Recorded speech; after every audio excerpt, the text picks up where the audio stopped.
Mesdames, Messieurs, bonsoir. Devant beaucoup d'élus de la Chambre d'industrie du Loiret et de la CCI régionale qui sont présents parmi nous ce soir et que j'ai le plaisir à saluer, je suis aussi très heureux de vous accueillir pour cette conférence débat sur le thème « Le monde change, à quoi ressemblera votre entreprise demain ?» Bon, très clairement, le fait que le monde change, ce n'est pas forcément une nouveauté et je crois que ça, vous le savez déjà. En revanche, de quelle manière vos entreprises allaient être impactées, de quelle manière vous, en tant que manager, vous allez être impacté, c'est ça qui, je dirais, va faire le sel de cette soirée. Pour nous éclairer, on a fait appel à 4 personnalités qui chacune ont une perception de l'avenir, une vision du changement ou des changements à venir, et puis des convictions. Ce sont des femmes et des hommes de conviction que nous avons le plaisir de faire venir ce soir. Alors je vais vous les présenter très rapidement. Stéphane aura l'occasion peut-être lors de leur installation de détailler tout cela. Très rapidement simplement.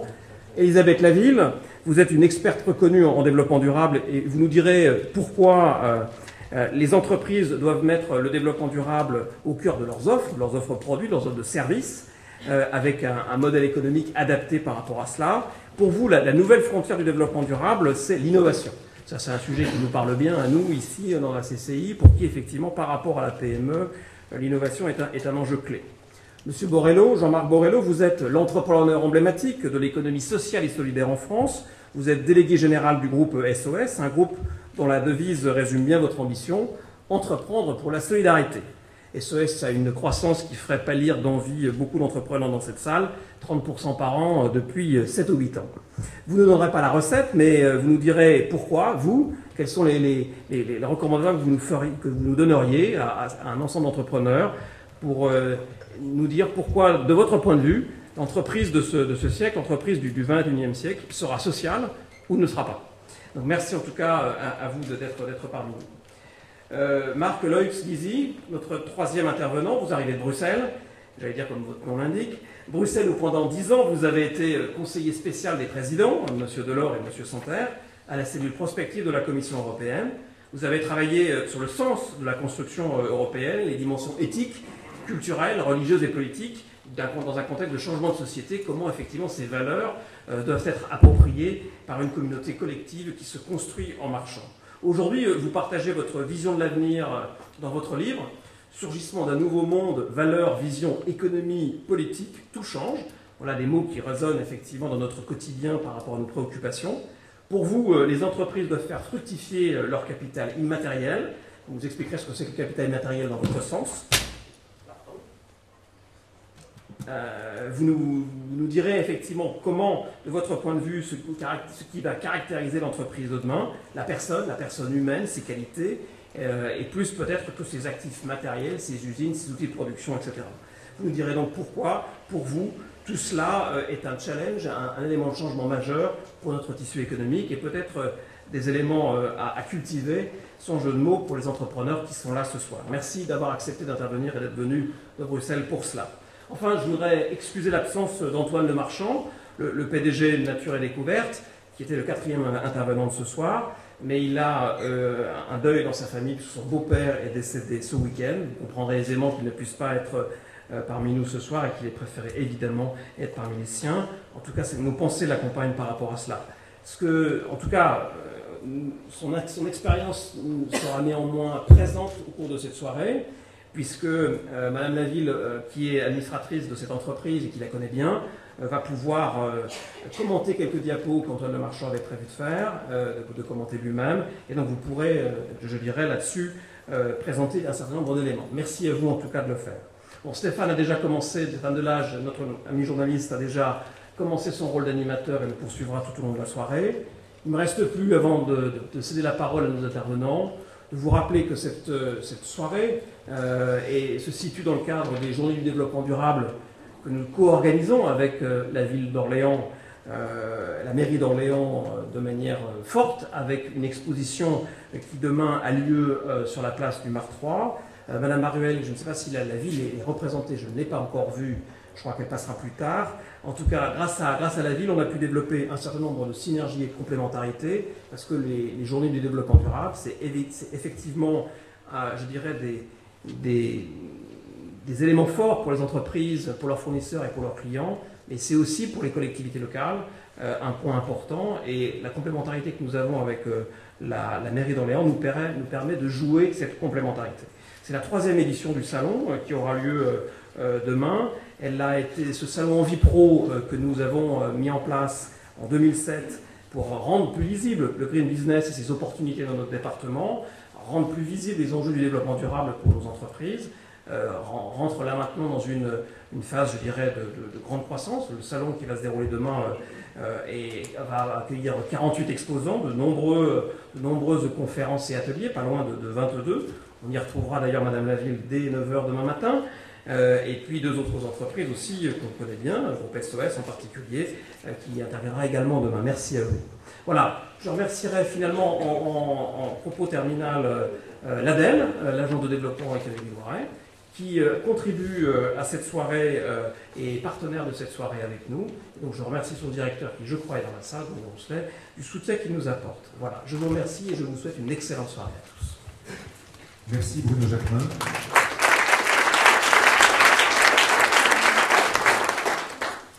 Merci à vous. Alors tout à l'heure, en préparant, en venant ici sur le parvis de la CCI, j'ai croisé quelqu'un à qui je disais c'est les journées du développement durable dont parlait Bruno Jacquemin à l'instant. Il m'a dit bah oui, alors. Et alors j'ai pensé du coup à ce que serait, à ce que peut être la réunion à laquelle on participe tous ensemble ce soir. Et moi, pour le coup, en préparant les interventions des personnes qui ont eu la gentillesse de venir avec nous ici, de venir nous rencontrer et nous parler de leur expérience pour beaucoup, un peu partout autour du monde, avec les plus grands de ce monde, avec les plus grandes entreprises, en parlant de développement durable. Je me suis dit, mon Dieu, il va se passer beaucoup de choses, et je pense qu'il est temps d'anticiper, et si vous êtes là, c'est vraisemblablement que vous avez ce souci d'anticipation. Je connais j'ai beaucoup de visages connus ici, de gens, de chefs d'entreprise, qui sont soucieux précisément de savoir ce qui va se passer demain, et je vous assure qu'avec les gens qui sont là, les intervenants qui vont prendre la parole maintenant, on va apprendre beaucoup de choses qui surprennent, parce que les gens qui ont été choisis par la CCI sont des gens qui sortent de l'ordinaire, qui ne sont pas des gens qui, d'une part, ont la langue de bois, bien au contraire, qui vont nous surprendre, et on a souvent beaucoup de plaisir à être surpris.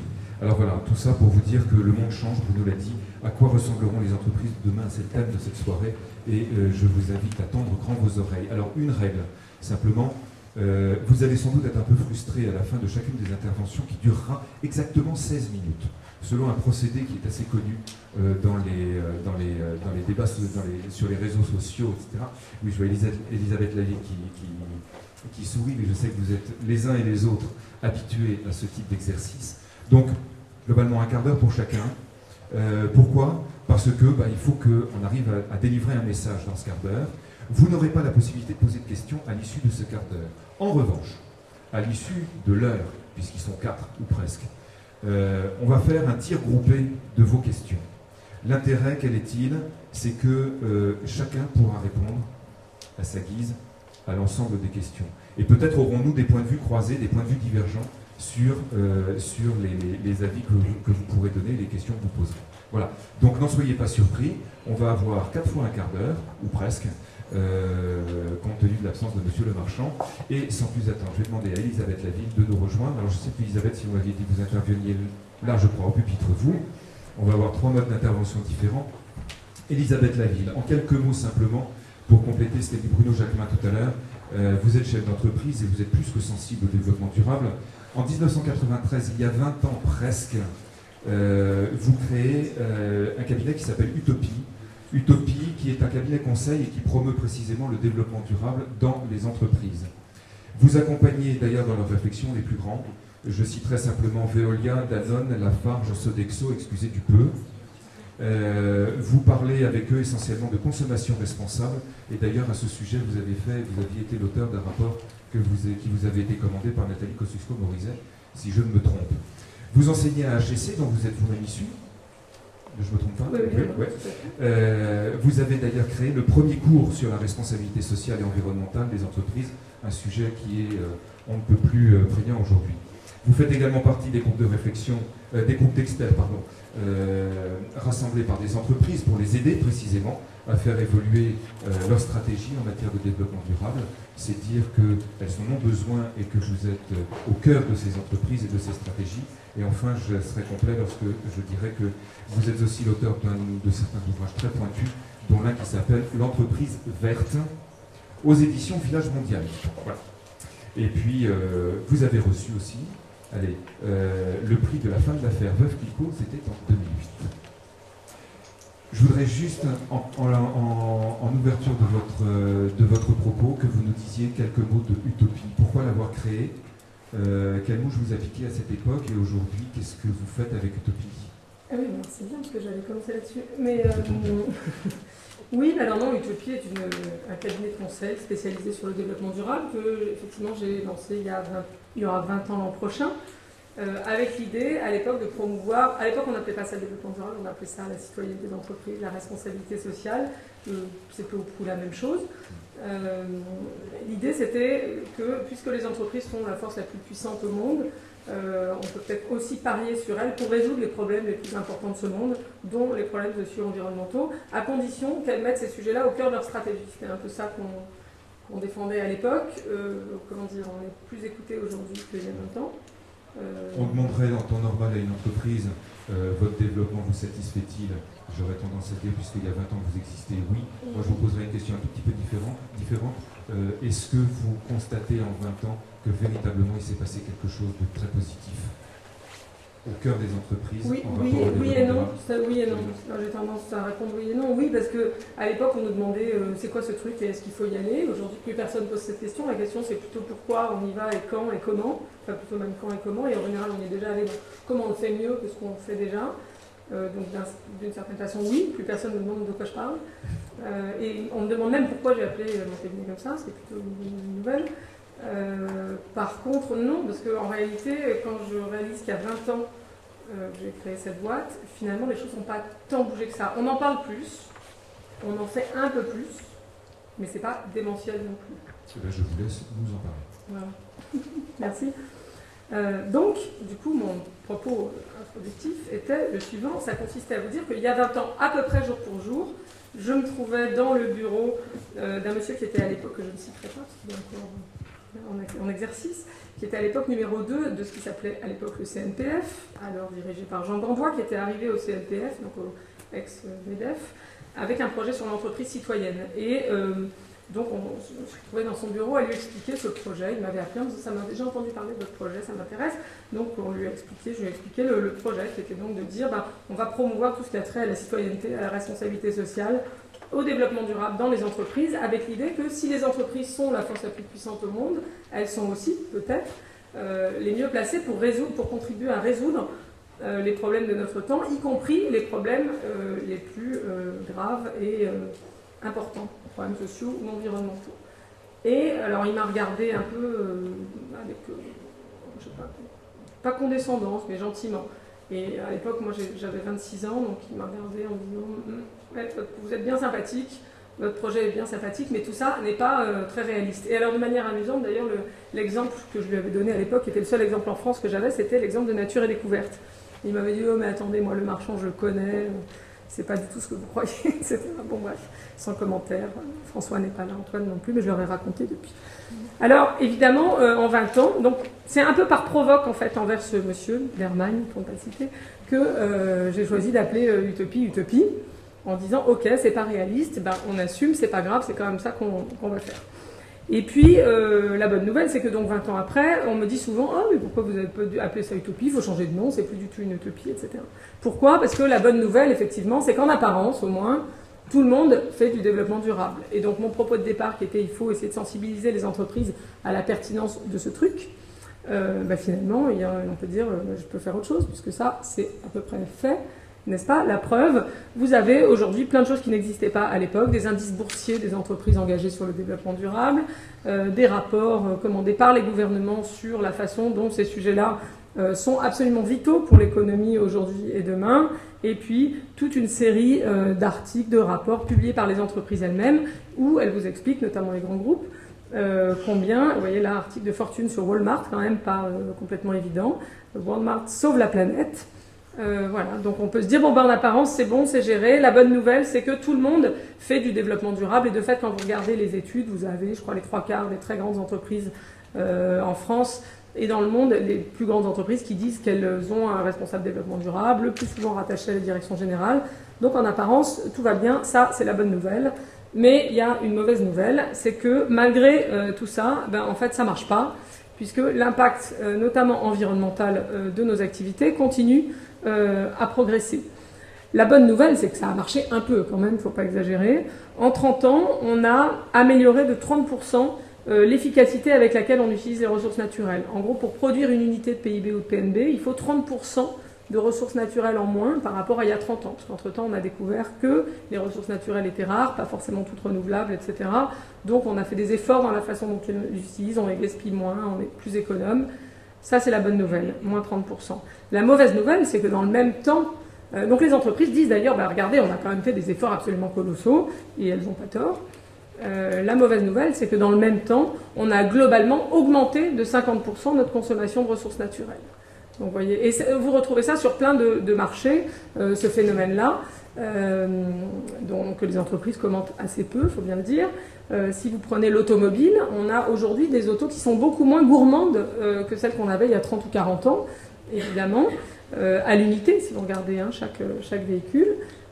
Donc les moteurs sont plus efficaces, etc. C'est super, sauf que les émissions de gaz à effet de serre liées à l'utilisation des véhicules individuels augmentent par contre en flèche, malgré le fait bien qu'on ait des véhicules plus économes. Pourquoi ? Parce que il y a 30 ou 40 ans, d'abord il y avait beaucoup moins de gens qui avaient des véhicules individuels, première chose. Maintenant on est à plus de 95% de taux d'équipement des foyers, et même dans certains cas on n'a pas une voiture mais 2 ou 3.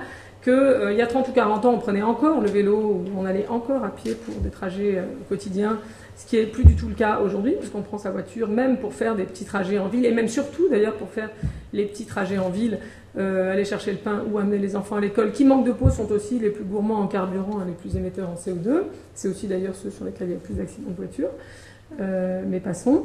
Voilà. Et 80% des Français partent en vacances en voiture, etc., etc. Ce qui fait que, in fine, les émissions de gaz à effet de serre augmentent. On a la même chose sur les téléphones portables. Il y a 20 ou 30 ans, quand les téléphones sont apparus, le premier téléphone, vous vous souvenez, il y a assez peu de gens qui l'ont eu, mais beaucoup l'ont vu, il faisait 500 grammes. Donc il y avait beaucoup de matière, de ressources naturelles dans ce téléphone-là.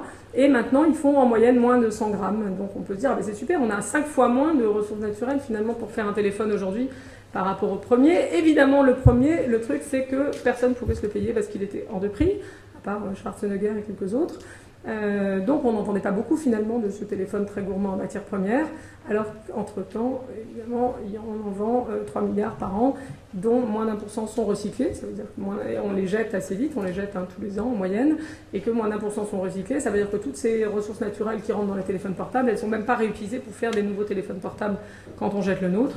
Et donc voilà, ceci explique cela, la croissance économique, l'augmentation de la population, le fait que les Chinois, les Indiens, etc. veuillent consommer comme nous, on ne va pas leur reprocher, d'autant que c'est souvent nos entreprises, au moins au départ, qui sont allées leur expliquer que c'était formidable le mode de vie occidental.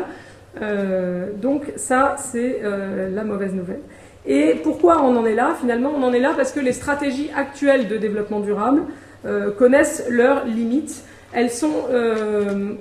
fichues comment ces stratégies actuelles de développement durable ? En fait, elles sont centrées principalement sur, si j'étais méchant, je dirais elles sont centrées principalement sur les process internes, limiter l'impact des usines, limiter l'impact de la production, et donc si j'étais méchant, je dirais elles sont centrées surtout sur le fait de limiter les impacts négatifs. D'accord ? C'est-à-dire on a réalisé que nos activités humaines de production, consommation, etc. avaient des impacts négatifs. On se dit oh là là, et qu'on n'allait pas pouvoir continuer à prospérer dans des environnements naturels, humains, sociaux qui dépérissent. Donc il faut faire quelque chose. Donc on va essayer de minimiser les impacts négatifs, de prévenir les risques sociaux, environnementaux, risques d'image, etc. Avec quand même, à mon avis, l'idée que comme ça, on pourra continuer à faire la même chose le plus longtemps possible. C'est un peu dans cet esprit-là, et en toute bonne foi, qu'ont été conçues les stratégies actuelles de développement durable. Et d'ailleurs, souvent... ça amène à des discussions assez rigolotes avec des chefs d'entreprise. Quand vous parlez de développement durable, ils disent « Ah mais oui, moi, développement durable, je sais ce que c'est. Je veux développer durablement mon entreprise. » Donc, on sait qu'on a un petit malentendu sur le terme, y compris dans des grands groupes, ayant pignon sur rue. Bref, voilà. Alors, finalement, on a changé un peu les façons de faire, mais pas fondamentalement ce qu'on cherche à faire. Le meilleur indicateur de ça, c'est que si vous regardez même des grands groupes qui ont des stratégies de développement durable assez développées, des départements importants sur le sujet, et une bonne réputation là-dessus d'ailleurs, ben vous avez la stratégie de business et la stratégie de développement durable à côté, et les deux se parlent assez peu finalement, c'est-à-dire vous avez d'ailleurs assez peu de développement durable dans la stratégie de business, soyons très clairs, et hélas, à mon sens, assez peu de business dans la stratégie de développement durable. Donc vous avez en gros la vraie stratégie, celle qui fait tourner la boîte, et puis à côté, le petit truc qu'on montre aux médias, aux agences de notation, à Nicole Nota, qui viennent demander mais qu'est-ce que vous faites sur le sujet du développement durable, le 5 juin, parce que c'est la journée mondiale de l'environnement, le 22 avril, parce que c'est la journée de la Terre, ou pendant la semaine du développement durable début avril. Et puis on fait quelques communiqués de presse. Et fondamentalement, ça n'a pas changé les offres. C'est-à-dire que dans l'approche actuelle du développement durable, vous avez la plupart du temps dans les entreprises l'idée que, bon, de toute façon, c'est pas ça que les clients demandent, hein, et donc ça va coûter plus cher de changer évidemment les process de production. On n'est pas vraiment sûr de vendre plus. D'ailleurs, les clients s'en fichent et, à fortiori depuis 2008, ce qui les intéresse surtout, c'est le prix. Donc, en termes de business, ce truc-là, ça vaut pas tripette. Et donc, mais quand même, on a un ou deux produits, une ou deux gammes vertes, écolo, responsables, bio, équitables, etc. Parce qu'il faut bien en avoir un peu pour dire, regardez, on en fait, mais qu'est-ce que vous voulez que je vous dise? Ça se vend pas. Donc voilà, on n'y est pour rien, c'est les clients, ce sont les clients qui sont responsables. Sachant quand même que dans la plupart des cas, on a investi très très peu de moyens marketing, commerciaux, etc. Ce qu'investissent généralement les entreprises quand elles lancent des offres nouvelles pour faire que ça marche. Donc on a investi très peu pour que ça marche. Le résultat c'est que ça marche pas. On dit ah ben vous voyez ça marche pas, on n'y est pour rien. Voilà un petit exemple au passage que j'aime bien pour pas prendre toujours l'industrie automobile, mais quand même le cas de l'industrie automobile est intéressant. Un petit peu quand même. Faut savoir que dans l'industrie automobile, si vous ne changez pas l'offre, on a beaucoup travaillé, y compris nos constructeurs français, pour changer les usines. Le truc, c'est que les usines, elles représentent 12% de l'impact global de l'industrie automobile sur le climat, et que par contre, les voitures, quand elles roulent, représentent 80% de l'impact global de l'industrie sur le climat. Du coup, on comprend bien que si on ne change pas les produits, en fait, on ne change pas vraiment l'impact du secteur. Et quand on fait ce qu'a fait Renault il y a quelques années, c'est-à-dire qu'on lance les 4x4 en gros la semaine même où les Américains l'arrêtent, on comprend bien que vous pouvez faire un 4x4 dans une usine très propre. Le problème, ça va quand même être le 4x4 pendant qu'il roule. Et donc tant qu'on a, d'une certaine façon, il aurait mieux valu produire des voitures propres dans des usines pas très propres que l'inverse, ce qui a été fait de manière quasi systématique. L'idéal étant évidemment de produire des voitures propres dans des usines propres, et même de les commercialiser autrement, sous forme d'autopartage, covoiturage ou autre. Bref, autre exemple que l'automobile, la banque. Alors pendant longtemps, les banques ont dit, bah, nous, on n'a pas d'usine, donc on veut bien faire des efforts, hein, on va faire rouler notre PDG dans une voiture écologique, voilà, Van City en haut à gauche, utiliser le papier des deux côtés, éteindre les ordis le soir, et puis essayer de construire des immeubles un peu verts. Mais bon, voilà, qu'est-ce que vous voulez qu'on fasse, hein, on ne peut pas faire grand-chose d'autre. Jusqu'au jour où quelqu'un qui manque de peau pour les banques, était les Amis de la Terre en Angleterre, a dit mais attendez, ok, vous n'avez pas d'usine, donc vous n'avez pas vraiment d'impact énorme, mais directement. Mais par contre, il n'y a pas une usine dans le monde, y compris les plus polluantes, qui ne soit pas financée par une banque. Et donc vos impacts, ce n'est pas les usines que vous n'avez pas, c'est plutôt les usines que vous financez et les critères que vous mettez dans vos financements. Et du coup, certains se sont amusés à calculer l'impact, notamment carbone, parce que c'est le truc qui se calcule le plus facilement, du secteur bancaire, en regardant non pas ses émissions directes, celles des bagnoles, des PDG, des bâtiments et des ordinateurs, mais en incluant les émissions liées aux investissements de la banque. Et là, surprise, exemple, cette étude qui a été publiée par Vigeo et WWF il y a 2 ans, eh bien, le secteur de la banque assurance arrive en tête des secteurs forcément les plus gourmands, puisqu'ils financent l'économie telle qu'elle est aujourd'hui. Voilà. Et donc on est bien sur un cas où typiquement toutes les banques ont des SICAV écologiques, plus ou moins d'ailleurs, mais ces produits existent, il faut vraiment aller les chercher pour qu'on vous les propose. Et la plupart du temps, 90% des banques, je crois, en ont, et 90% des banques n'ont pas formé leurs commerciaux, par exemple. Donc est-ce qu'il y a eu des programmes de formation des commerciaux? Ben non. Est-ce qu'il y a eu des programmes d'incentive pour les commerciaux, pour qu'on nous les propose? Ben non. Donc sans surprise, ça ne marche pas. Vraiment. Et si vous allez demander, quelle que soit votre banque, demandez à votre banquier ce qu'il a comme produit vert à vous proposer, vous verrez qu'il n'y connaît pas grand-chose, encore aujourd'hui. Donc le constat, c'est qu'être moins mauvais, ce qu'on avait fait principalement pour l'instant, ça ne suffit pas à être bon. Et la bonne nouvelle de l'ère qu'on traverse actuellement, c'est que les discours convergent sur le fait qu'il va falloir que ça change. Ici, vous avez une de 2 magazines qui sont arrivés de mémoire sur mon bureau en février 2010, Enjeux les Échos, donc pas exactement un magazine alternatif à gauche, et The Ecologist, qui par contre est un magazine alternatif britannique à droite. Et alors c'était assez rigolo parce qu'ils sont arrivés à 2 jours d'intervalle et ils avaient la même une. Vous voyez, les deux racontaient la fin de la voiture individuelle. Et d'une certaine façon, d'ailleurs, ils parlaient de la même chose, covoiturage, autopartage, etc., multimodalité.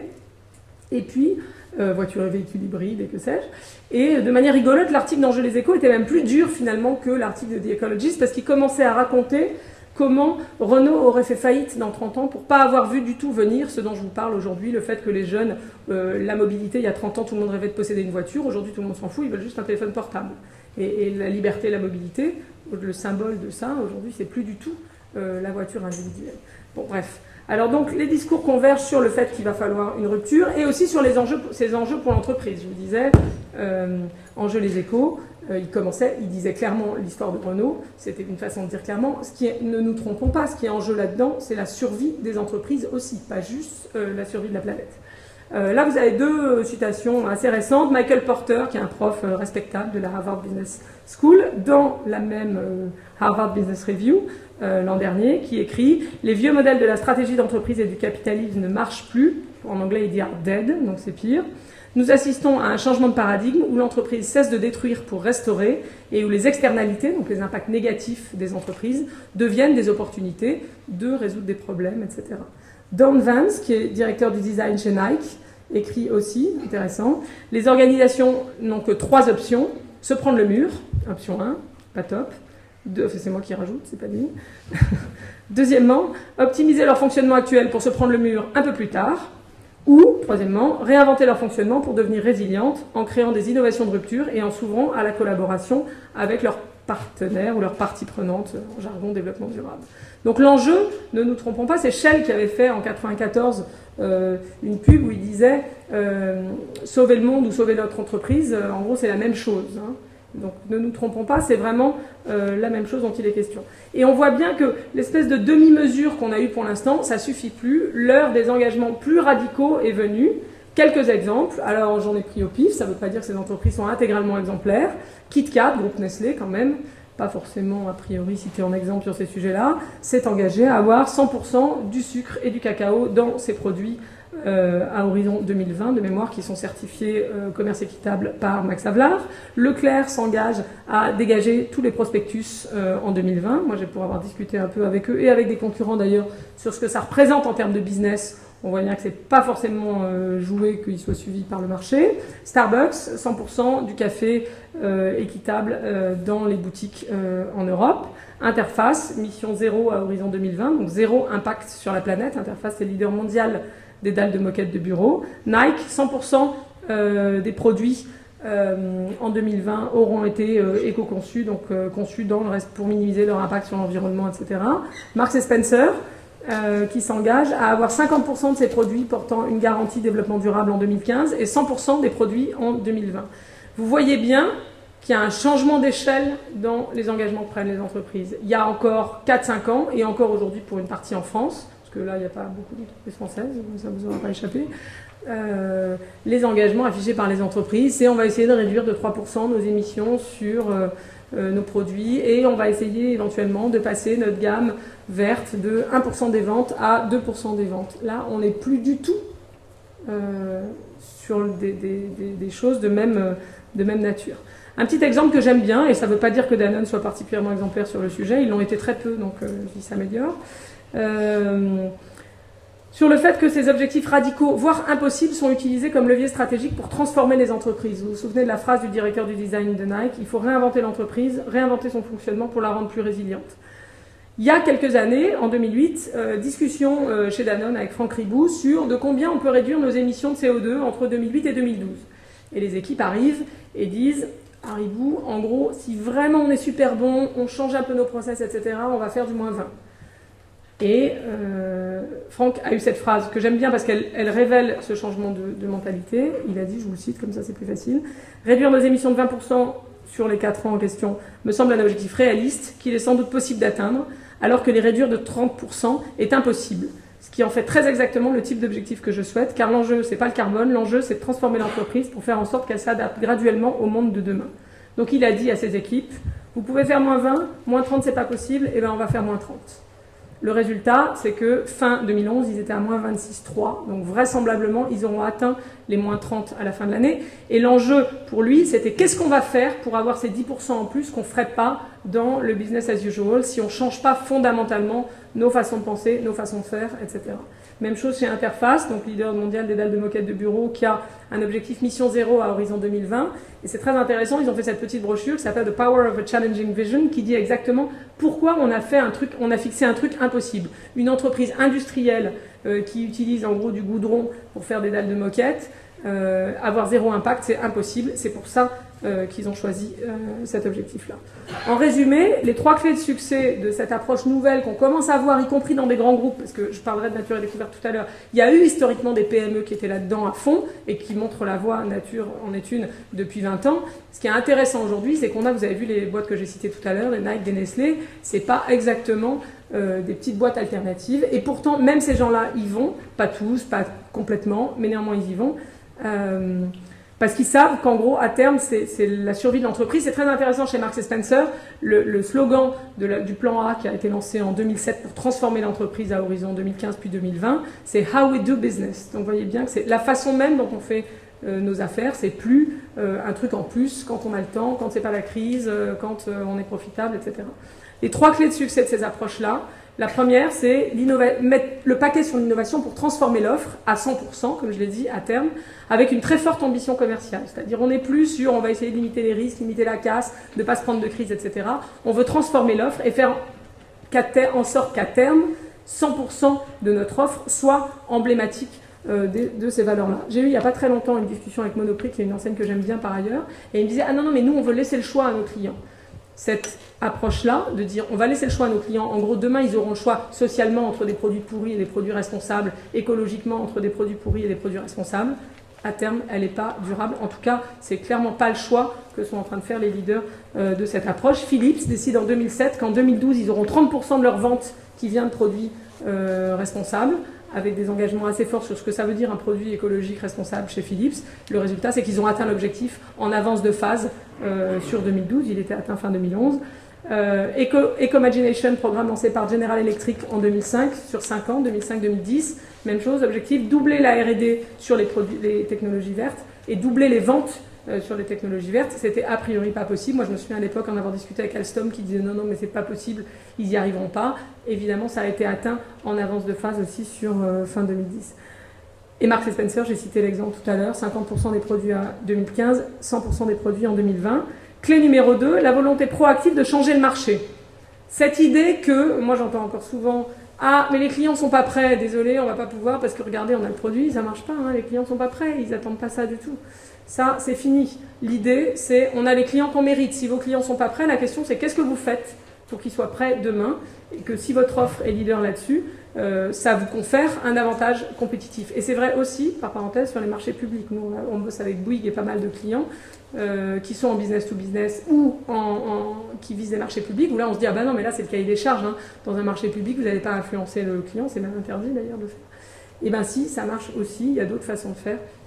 Bref, cette idée qu'on a les clients qu'on mérite. Un exemple, Toyota, il y a 20 ans aussi, qu'est-ce qui s'est passé il y a 20 ans lance la technologie hybride en Californie. À l'époque, tout le monde s'en fout. Et d'ailleurs, les constructeurs français disaient « Oh ouais, mais alors ils lancent évidemment ça sur un petit modèle, mais à côté de ça, ils vendent que des 4x4. Nous, on est beaucoup plus écologique. » Le résultat, c'est que Toyota a dit quoi? Ils ont dit, en gros, si à terme, notre industrie n'est pas compatible avec cette question de changement climatique, on est mort. On n'est pas mort que nous, Toyota, on est mort, l'industrie.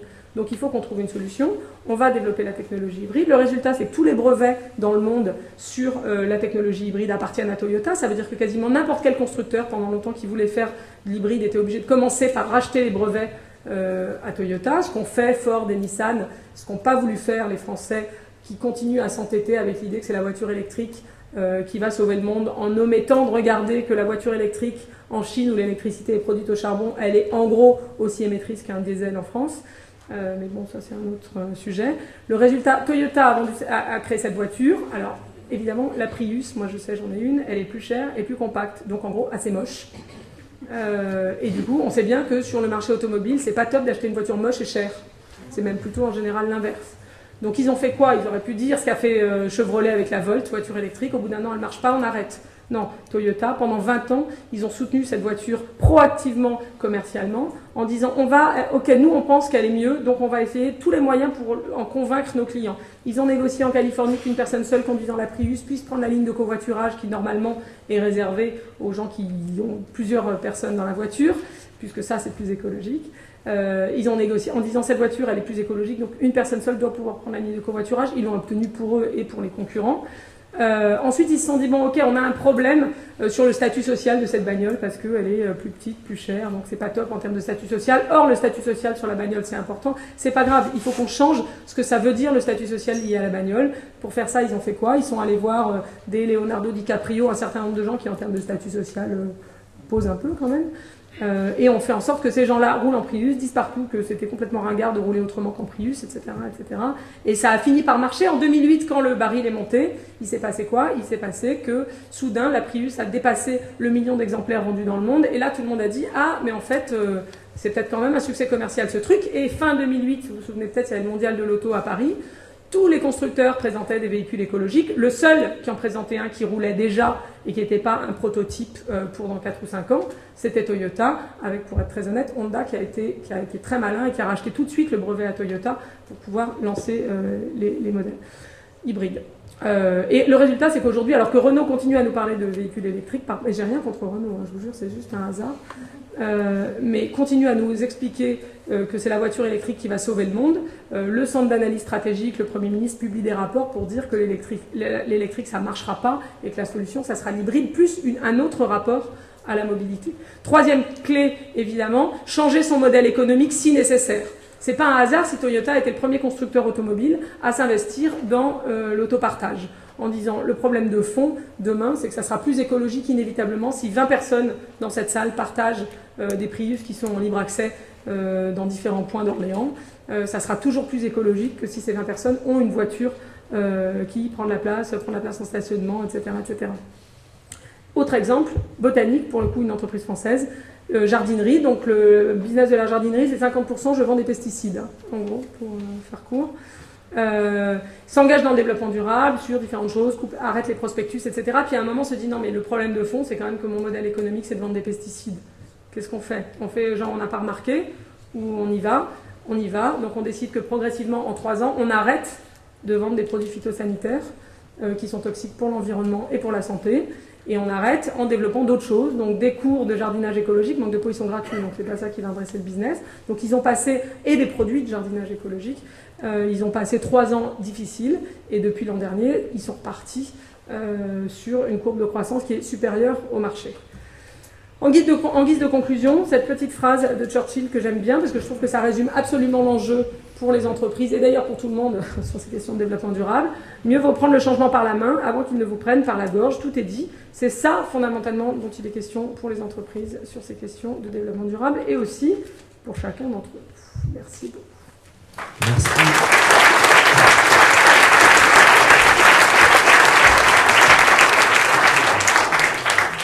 Merci Elisabeth Laville, on vous retrouve tout à l'heure, vous nous parlerez de l'entreprise d'Antoine Lemarchand qui est absent pour les raisons expliquées tout à l'heure, donc de nature et découverte.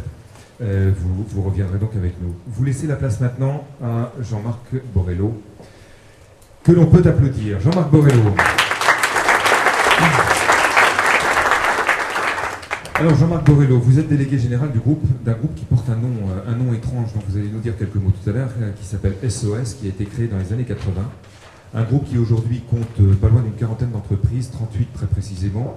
Alors je dis entreprises, en fait il s'agit aussi d'associations, de groupements de sociétés commerciales ou coopératives, et qui groupent pas loin de 10 000 salariés à travers le monde, dans des secteurs aussi divers que la santé, le social, l'éducation, l'insertion, la presse, la finance et le développement durable, bien entendu. Vous êtes président du mouvement des entrepreneurs sociaux et vous avez fait de cette phrase votre maxime peut-être, ni Dieu, ni maître, ni actionnaire. Je vous laisse réfléchir à ça. On en reparle tout à l'heure. On dit de vous que vous êtes un impatient de nature, qu'il faut que les choses aillent très vite. Vous êtes prêt à remettre tous nos codes de fonctionnement en question. Vous allez nous en parler. Et j'écoutais une interview de Fadela Amara chez mes confrères de LCP qui dit de vous, rien ne lui semble impossible. C'est dire l'énergie que vous déployez pour faire bouger les choses. Et en la matière, je conclurai cette présentation en citant cette phrase, je ne sais pas si elle est de vous, mais elle me plaît beaucoup. Faire avec la réalité sans jamais l'accepter. Là aussi, je vous laisse réfléchir, on en reparle tout à l'heure. Faire avec la réalité sans jamais l'accepter, c'est dire que vous considérez que beaucoup de choses sont à changer, mais malgré tout, il faut faire avec. Alors, quelques mots, avant que je ne vous laisse ce même quart d'heure qu'à Elisabeth Laville, quelques mots du groupe SOS. Pourquoi l'avoir appelé SOS et quelle motivation à l'époque? Bonsoir. Ce qui s'appelait le groupe SOS était... pardon, je ne sais pas si on vous entend. Est-ce que la sonorisation fonctionne au fond ou pas? Ça fonctionne? C'est bon. Oui, donc le groupe SOS est né en octobre 84 et sous la forme d'une association qui à l'époque s'appelait SOS Drogue International et qui mettait en place des dispositifs de soins pour toxicomanes. Donc c'est devenu le groupe SOS parce que la première s'appelait SOS machin et donc les autres ont continué à s'appeler SOS truc. Voilà. Mais donc c'est devenu le groupe SOS jusqu'à ce que quelqu'un change de nom.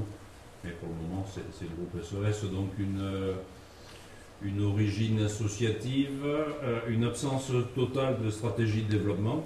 Donc pas de visionnaire à bord du tout.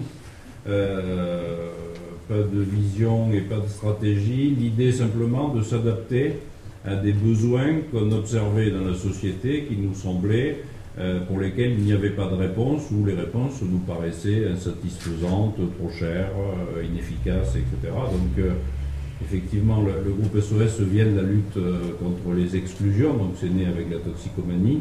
Ça a continué avec le sida qui avait rejoint la toxicomanie, si j'ose dire, à l'époque de l'épidémie du virus, de l'apparition du virus. Et puis, au fur et à mesure, nous nous sommes intéressés à tout ce qui faisait défaut aux gens dont nous nous occupions. C'est-à-dire, c'était bien d'arrêter d'utiliser des produits toxiques, mais il fallait retrouver un boulot. C'était bien de retrouver un boulot, mais il fallait retrouver un logement. Et donc, nous avons créé des dispositifs d'accès à l'emploi par des entreprises d'insertion, des dispositifs d'accès au logement par des coopératives immobilières. Et puis, j'allais dire que ce qui était réservé aux personnes en situation de grande exclusion a intéressé de plus en plus de monde, puisque de plus en plus de monde était en risque d'exclusion. Et pour aller vite, près de 30 ans après, le groupe SOS, c'est plutôt l'idée d'offrir des accès aux besoins essentiels de qualité à l'ensemble de la population, quel que soit le niveau quel que soit le niveau économique, c'est-à-dire nous gérons des hôpitaux, nous gérons des crèches, nous gérons des dispositifs de protection sociale, de protection judiciaire de la jeunesse, nous gérons des dispositifs autour du développement durable, mais on en dira sans doute un mot plus avant. Donc l'idée, c'est vraiment l'accès aux besoins essentiels. Donc il y avait cette démarche absolument pragmatique dans l'objet de la structure, et puis au-delà de l'objet, il y avait l'organisation de cette maison. Donc j'ai été à titre personnel fonctionnaire et chef d'entreprise dans des entreprises parfaitement lucratives. Donc j'avais 10 ans de fonction publique et 10 ans de patron de PME, donc une petite idée des obligations de l'un et de l'autre, et sans être très original, le groupe SOS, c'était l'idée de mettre au service de l'intérêt général la capacité d'invention, de réaction d'une entreprise, donc un modèle économique convenable au service de l'intérêt général, et ça reste ce qui anime le groupe SOS, et au-delà du groupe SOS, le mouvement des entrepreneurs sociaux. Donc la nécessité d'inventer au-delà de l'objet même de la maison, la nécessité d'inventer des dispositifs, puisque nous étions partis avec des associations, il a fallu continuer.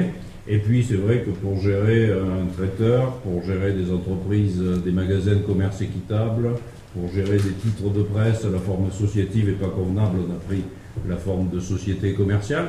La particularité, c'est que les sociétés commerciales sont détenues par les associations. Donc quand je dis pas d'actionnaire, en fait il y a un actionnaire qui est les associations du groupe SOS sont propriétaires de la totalité des entreprises du groupe SOS. Simplement, les associations elles-mêmes ne sont détenues par personne, donc il n'y a pas d'actionnaire extérieur à cette maison. Alors j'aimerais quand même juste d'un mot que vous m'expliquiez comment est-ce que vous êtes passé à 38 entreprises et comment s'est constitué le groupe et sur quel fonctionnement. Et puis je vous laisse nous expliquer après ce que vous développez avec ce groupe. Il s'est développé, il continue à se développer d'ailleurs assez vite. On a effectivement 10 000 salariés en France, puisque le groupe SOS est très hexagonal. France et département d'outre-mer, puisque nous sommes à Mayotte, La Réunion et en Guyane.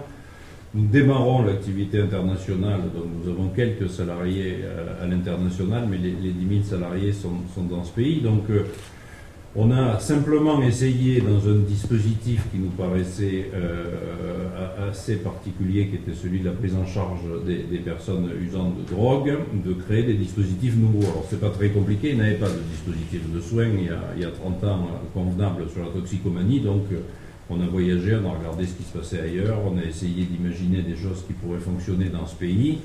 Et puis ensuite, l'épidémie de VIH, ça a été encore plus évolutif, puisqu'on a évolué avec l'épidémie. Les 3 premières années, on enterrait 100% des gens qu'on prenait en charge, donc c'était assez clair, on les accompagnait. Ça, c'était le premier métier pendant 3 ou 4 ans, c'était d'accueillir des gens pour lesquels il n'y avait pas de solution et qui avaient tous la même fin assez rapidement. Et puis, heureusement, les trithérapies sont arrivées, donc on a permis à des gens en situation d'handicap lourd, parce qu'à l'époque les trithérapies c'était très lourd et on était dans une pathologie extrêmement compliquée à gérer, à vivre ou à survivre. Et puis heureusement le VIH est devenu une maladie, une pathologie chronique et invalidante, mais dans la très grande majorité des cas non mortels. Et donc on a à nouveau modifié nos dispositifs pour accompagner des gens qui retrouvaient un emploi, un logement, etc. Donc le dispositif, il est vraiment d'essayer de se mettre en face des besoins de la population.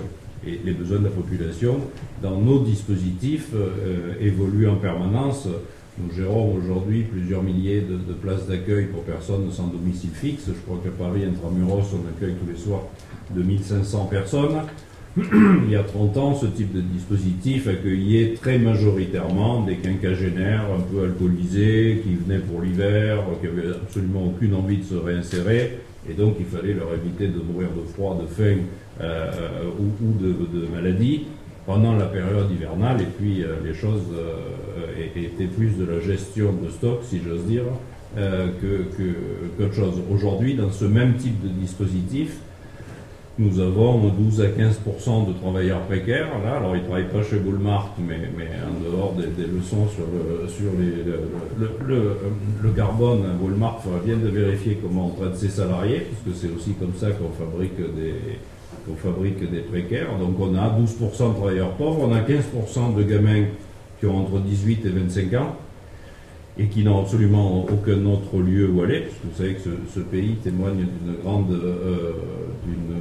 confiance en sa jeunesse, puisqu'en gros, jusqu'à 18 ans, vous êtes pris en charge par le Conseil général du lieu d'où vous venez, donc l'aide sociale à l'enfance. À partir de 25, vous avez le RSA, à partir de 60 et quelques, le minimum vieillesse, mais entre 18 et 25, vous n'avez rien. Donc effectivement, nous retrouvons dans des établissements d'accueil d'urgence de plus en plus de gamins et de gamines, voire de jeunes mamans ou de jeunes filles enceintes qui sont à la rue et que nous devons héberger. Donc évidemment, ces dispositifs ont dû évoluer en permanence pour s'adapter à la population. Et puis, ce qui ne posait aucun problème il y a 15 ou 20 ans, c'était par exemple l'accès aux soins, est devenu aujourd'hui une problématique sérieuse pour une certaine partie de la population. On voit chez les étudiants que la prise en charge des problèmes de santé devient de plus en plus aléatoire, et même dans l'ensemble de la population. Donc, nous nous sommes mis à gérer un hôpital, 2 hôpitaux, 3 hôpitaux, en garantissant que dans ces hôpitaux-là, tout le monde pouvait y avoir accès. Il n'y a pas de tarif autre que le tarif de l'assurance maladie, il n'y a pas de surfacturation par les médecins, il n'y a pas de surcoût lorsqu'on veut une chambre individuelle, il n'y a pas, etc. etc.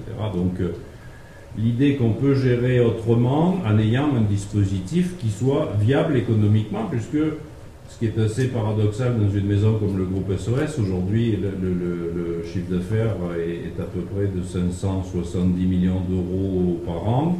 75% de ce chiffre est fait sur un secteur concurrentiel.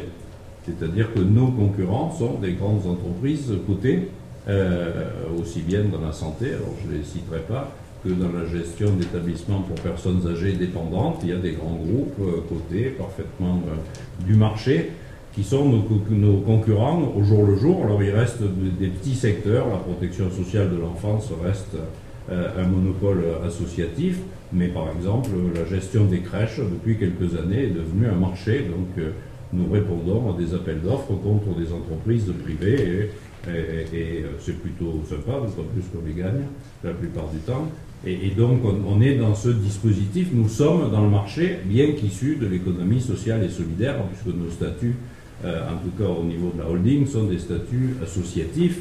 Donc économiquement, personne n'est propriétaire de rien par rapport à une entreprise classique. Et puis nous avons décidé de limiter dans la maison SOS l'écart de salaire entre 1 et 10, qui était un choix alors qui depuis peu est en vogue, mais qui l'a été moins.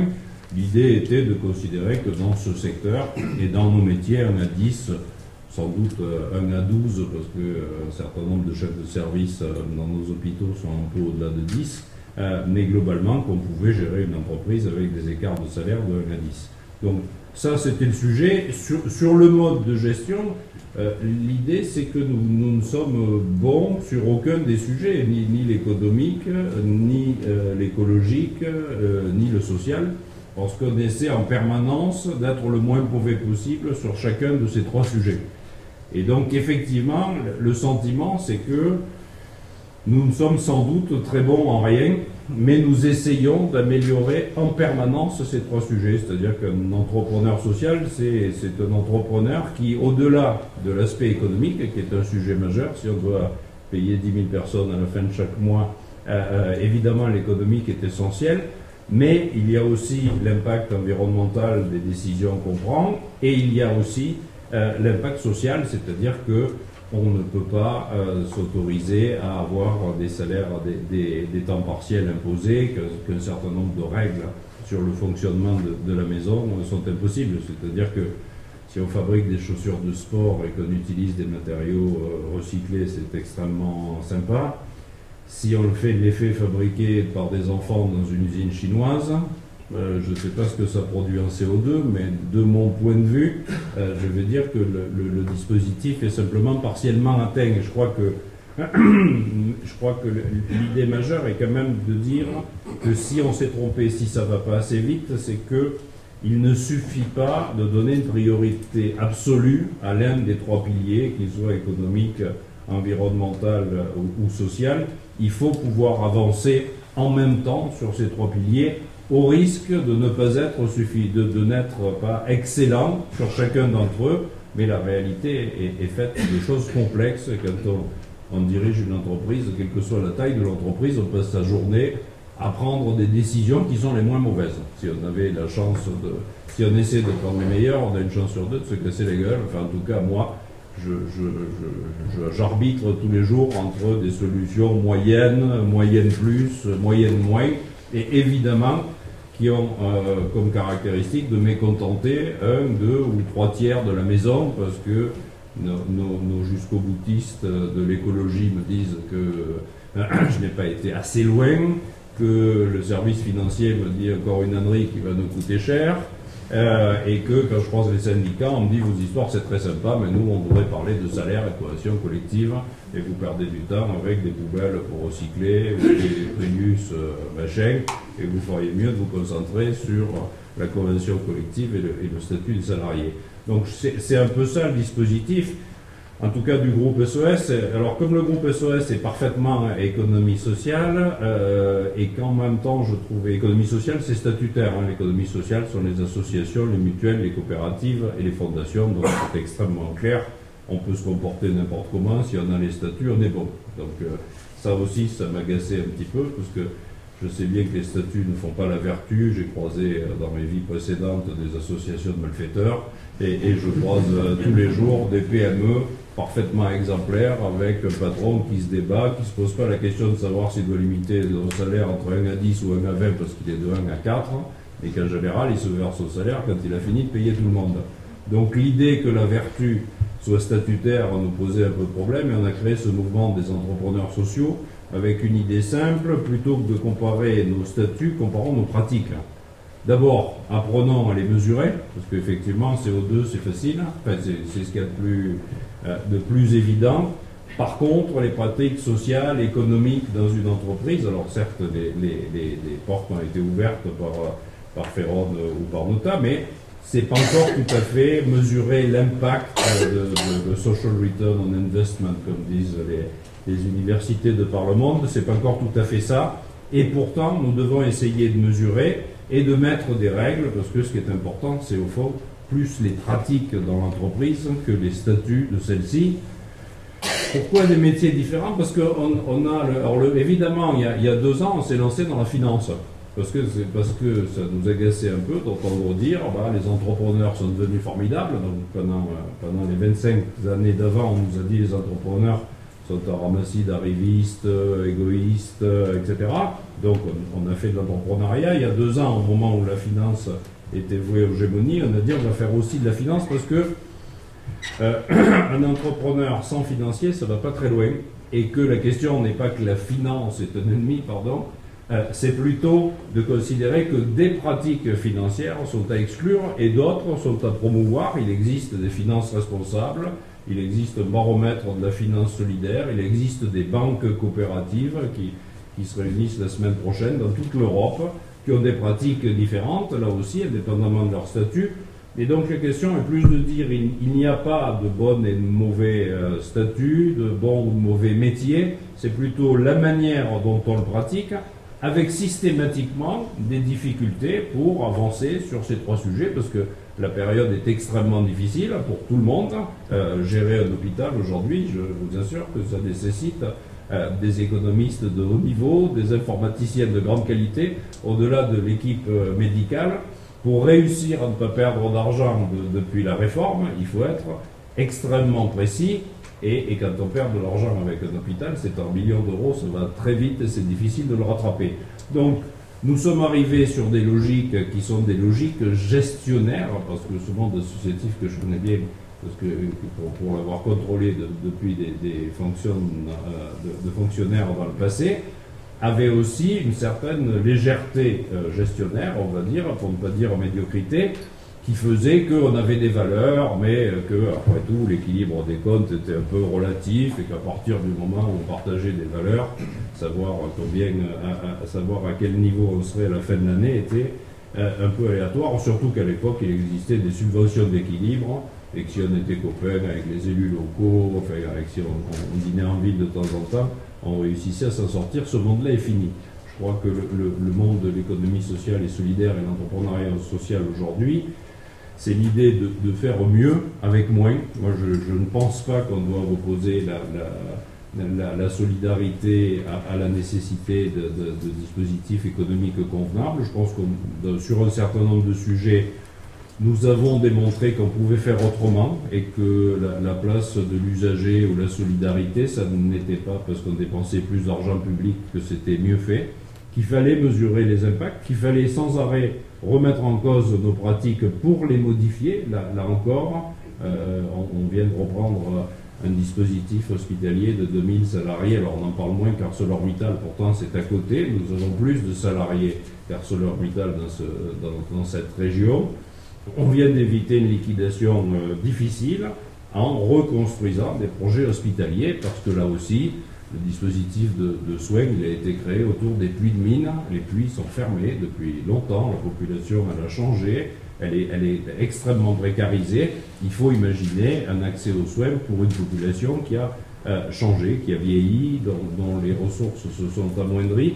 Donc cette capacité de remettre en cause l'ensemble des dispositifs, c'est sans doute cette idée de faire avec la réalité sans jamais l'accepter. Nous avons des magasins de commerce équitable qui sont des entreprises d'insertion, donc à la fois au nord ils permettent à des jeunes filles, à des jeunes gens de trouver un premier job et s'insérer dans la vie économique de ce pays, et au sud effectivement ça permet à des fournisseurs d'être payés convenablement pour les produits qu'ils fabriquent et donc de s'organiser, que ce soit au Honduras, au Burkina Faso ou en Inde. Et nous avons donc L'idée n'est pas qu'SOS, même si ça risque d'arriver, continue à faire 30% de croissance. C'est plutôt de démontrer que la biodiversité économique est utile. Moi, j'admets tout à fait la concurrence sur la santé, sur la dépendance, avec des grands groupes privés lucratifs, parce que je pense que nous avons plus d'atouts. Très simplement, d'abord, il y a un sujet, pour parler de la santé et de la dépendance, c'est que nous n'avons plus, ce ne sont pas des activités qui permettront de faire 15 à 20% de résultats dans l'avenir.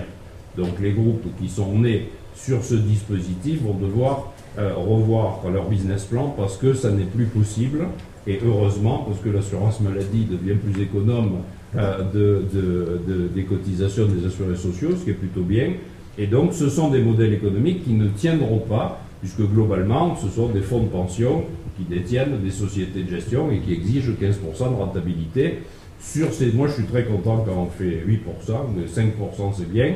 Ce qui m'intéresse, c'est d'apporter une offre de santé sur l'ensemble du territoire et pas de voir des territoires devenir des déserts médicaux ou hospitaliers parce qu'ils n'ont pas la chance d'être suffisamment rentables. Vous essayez de poser une question, vous faites aussi? Non, j'essaye pas de poser de questions, je regarde l'heure qui tourne et je me dis que Jean-Marc Borrello, je savais que vous alliez...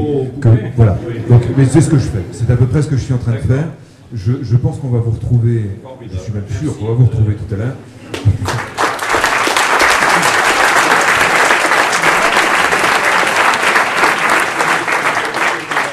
Difficile tâche qu'est la mienne d'être gestionnaire du temps avec un monsieur comme Jean-Marc Borrello. Merci en tout cas. Elisabeth Laville, je vais vous demander de revenir. Oui, c'est déjà vous. Pour quelques minutes seulement,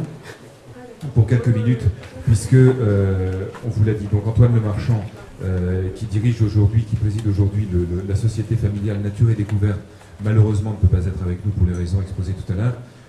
Elisabeth Laville, néanmoins, je vous l'ai dit, est membre du conseil d'administration, je crois, de cette entreprise. Et donc vous êtes en mesure de nous en dire quelques mots, de nous expliquer comment elle fonctionne. Sur Nature et Découverte. Voilà. Oui, alors je vais être forcément moins dedans que l'aurait été Antoine ou que l'aurait été François. Mais d'abord, c'est une entreprise effectivement dont je suis administratrice depuis 6 ans, mais surtout c'est une entreprise que j'aime bien. Ça a été un de nos premiers clients. C'était une entreprise que je citais en exemple avant même de les rencontrer. Et d'ailleurs, pour l'anecdote, quand j'ai commencé Utopie, je donnais que des exemples de PME, forcément. Il n'y avait rien d'autre.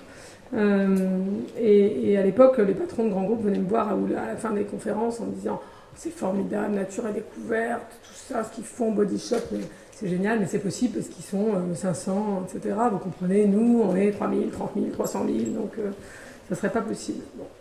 Et aujourd'hui, les exemples que je donne dans les conférences, parce que c'est aussi là que ça doit changer, c'est même là que ça doit changer le plus, c'est plutôt des exemples de grands groupes. Et du coup, à la fin des conférences, les patrons de PME viennent me voir et me dire « Oh, c'est formidable ce que fait Marks & Spencer, Nike, machin. » Mais vous savez, c'est possible parce qu'ils sont gros. Nous, on est tout petits, on est 300, on est 30, donc on peut rien faire. Bon, bref, voilà. Tout ça pour dire que ça a toujours l'air plus facile pour les autres. Et que je pense néanmoins que les PME, en réalité, sont beaucoup mieux placées sur ces questions que les grands groupes. C'est beaucoup plus facile, d'une certaine façon simple, pour une PME de faire du développement durable. Et l'exemple de Nature et Découverte, pour moi, illustre un truc, c'est que depuis 20 ans, en gros, ils font ce que des grands groupes qui essaient de faire du développement durable s'exhortent à faire sans y arriver, vraiment sans y arriver de manière totalement satisfaisante. Et on a là une boîte dont la croissance est quand même correcte, dont le business est correct, et qui, depuis 20 ans, s'attache à être absolument exemplaire sur tout ce qu'elle fait. Antoine, vous ne l'aurez pas dit comme ça, mais moi, c'est vraiment le regard que je porte sur cette boîte. Voilà. Alors, rapidement, ils font quoi? Donc déjà, juste pour l'histoire, François Lemarchand, il avait créé Pierre Import avant de créer Nature et Découverte en France. En fait, Pierre Import se cassait la gueule en France, puis il avait dit je reprends pour 1 euro, je sais pas quoi, quand il était en stage, finalement, voilà. Et puis à un moment, au départ, Pierre Import, c'était vraiment des produits d'artisanat un peu partout dans le monde, puis c'est devenu autre chose. Et à un moment, lui-même s'est dit mais c'est pas du tout ce que je voulais créer, cette boîte. En fait, c'est pas du tout ça qu'on voulait faire.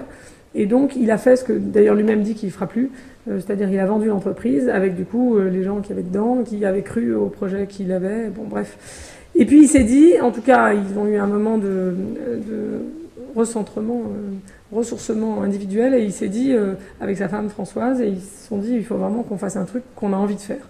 Et ce qu'on a envie de faire fondamentalement, c'est de se rapprocher de la nature, nous-mêmes. Alors ils se sont posé la question, est-ce qu'on monte pas carrément une ferme? Bon, il y revient d'ailleurs maintenant, François, qu'il a lâché un peu l'affaire.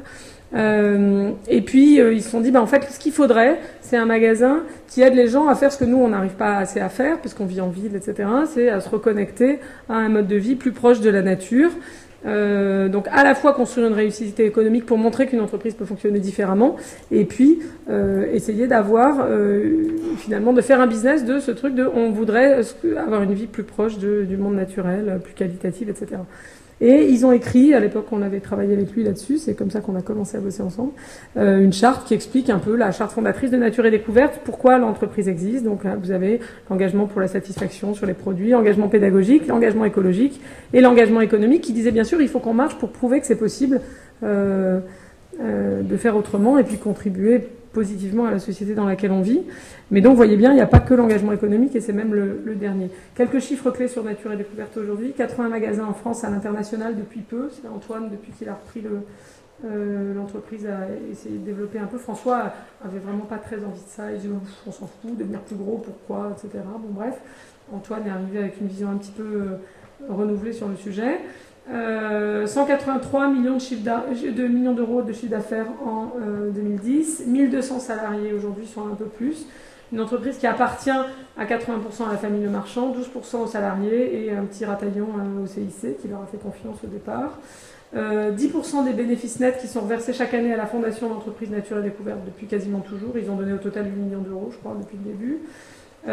1200 projets pour la nature donc, et la diversité qui financent chaque année.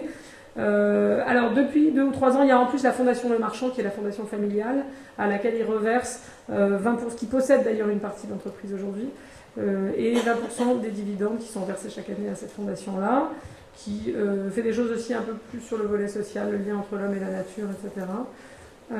300 000 participants aux activités nature, donc ça je vais en parler un peu. Voilà, donc l'objectif c'est être en France la marque préférée de ceux qui veulent apprendre, découvrir, profiter de la nature, évidemment à travers les produits, les services, les loisirs, et puis à travers ce qu'ils font avec la fondation depuis le début. Je vais en parler tout à l'heure, mais depuis le début, tout le budget de communication Nature et Découverte, une grosse partie passe pas dans de la pub, etc., pour dire nos magasins sont top et nos produits sont géniaux. Ça passe dans des activités de découverte de la nature qui sont organisées autour des magasins avec les associations locales. Alors évidemment, l'engagement il est avant tout incarné par les produits. Aujourd'hui, vous avez quasiment 100% des produits qui sont labellisables, bio, équitable, etc., qui le sont dans les magasins.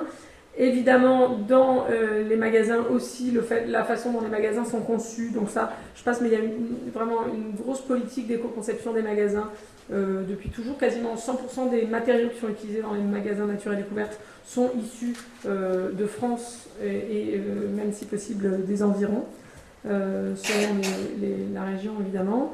Les entrepôts sont HQE et même maintenant un peu plus qu'HQE parce qu'ils ont été construits il y a longtemps. Tous les camions Nature et Découverte fonctionnent au GNV depuis longtemps. Ça a été la première entreprise de distribution spécialisée à avoir la certification ISO 14000 sur l'ensemble de son périmètre, c'est-à-dire le siège social, les entrepôts, les magasins.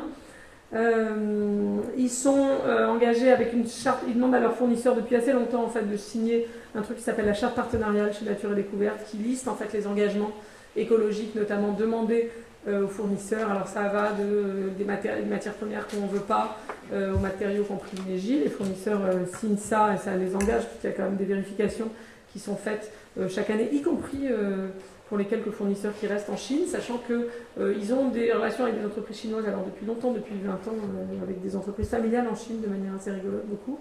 Et puis aujourd'hui, une grosse partie des achats reste en France, contrairement peut-être d'ailleurs à une image qu'ils ont bizarrement, peut-être qu'ils ne communiquent pas assez bien, mais ils ont en gros 75% des achats aujourd'hui qui sont faits à des artisans et des PME françaises produisant en France. Voilà. Et puis depuis une petite dizaine d'années, ils ont formalisé l'histoire de leur politique, c'est 100% nature, 100% humain, 100% commerce, et l'ensemble des plans stratégiques de l'entreprise sont formalisés sur ces 3 pôles. Voilà. Et alors, ils ont essayé de mettre en place assez vite des trucs en se disant si on veut, un peu comme ce qu'expliquait Jean-Marc Borrello, il faut qu'on soit les moins mauvais possibles sur les aspects liés notamment aux impacts environnementaux, qui sont inévitables quand l'entreprise grossit, d'où le fait que d'ailleurs François pendant longtemps n'était pas fan du fait que l'entreprise grossisse, mais en même temps il s'est bien rendu compte que oui, mais les gens avaient envie, les salariés avaient envie que l'entreprise grossisse, ça leur donnait des opportunités d'aller bosser dans une autre ville, voire dans un autre pays, etc. Donc il a dit ok on va le faire mais il ne faut pas qu'on le fasse n'importe comment. Donc en 2006 ils ont mis en place, ça a été la première entreprise en France à mettre en place une comptabilité carbone.